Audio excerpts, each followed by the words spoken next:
బట్టలిప్పి కొడతారట. బట్టలిప్పి కొడతా అని ఈ మధ్య బాగా మంది కాంగ్రెస్ వాళ్ళు అంటారు. వీళ్ళకి ఏం షోక్ అర్థమైతలేదు. బట్టలు ఇప్పకపోతే కొట్టలేరా? బట్టలిప్పి కొట్టాలనే షోక్ ఏంది, బట్టలిప్తే చూడాలనే ఆశ ఏందో నాకు అర్థమవుతుంది. మిత్రులారా, ఒక్కసారి ఆలోచన చేయండి.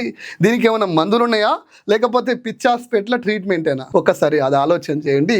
కాకపోతే పోలీస్ అన్నల్లారా, గాంధీ భవన్ నుంచి వచ్చే ఆదేశాల మేరకు మీ రాష్ట్రంలో లా అండ్ ఆర్డర్ సర్వనాశనమైంది. దాని గురించి పక్కన పడేసి రాష్ట్రంలో గంజాయి హేర్లై పాడుతుంది. దాని గురించి మాట్లాడే, దాని గురించి పట్టుకునే పరిస్థితుల్లో మీరు లేరు. కానీ రేవంత్ రెడ్డిని ప్రశ్నిస్తే, కాంగ్రెస్ ని విమర్శిస్తే మాత్రం మీరు ఆగా మేఘాలలో మీలో ఉన్న పోలీస్ అనేది బయటకు వచ్చి జర్నలిస్టులను మాట్లాడుతున్నా అరెస్ట్ చేస్తారు. మిత్రులారా, ఇది ఒకసారి చూడండి.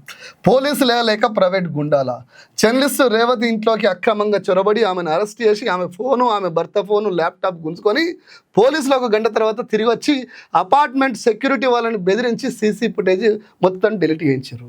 పోలీసులు నిజంగానే మీరు ఏం చేయాలి, ఆడిపోయి ఒక నోటీస్ ఇవ్వాలి, రమ్మని చెప్పాలి, వస్తుంది. ఆమె రాత్రి అంతా అన్నే రెక్కిలు నిర్వహించి ఒక వీధి రౌడని, ఒక గూండానో, టెర్రరిస్ట్ ని అరెస్ట్ చేసినట్టు ఇద్దరు మహిళల్ని అరెస్ట్ చేసి వికృతానందం పొందుతుర్రేమో కానీ రేపటి సమాజం మిమ్మల్ని క్షమించి. పైగా మీరు వీధి రౌడీల లెక్క అపార్ట్మెంట్కి వెళ్ళి మీరు చేసిన తతంగం అంతా సీసీ కెమెరాల రికార్డ్ అవుతా అని చెప్పేసి డిలీట్ చేయించి చూసినా. ఇంతకన్నా నీచ స్థితి పోలీస్ వ్యవస్థకు ఉంటుందా?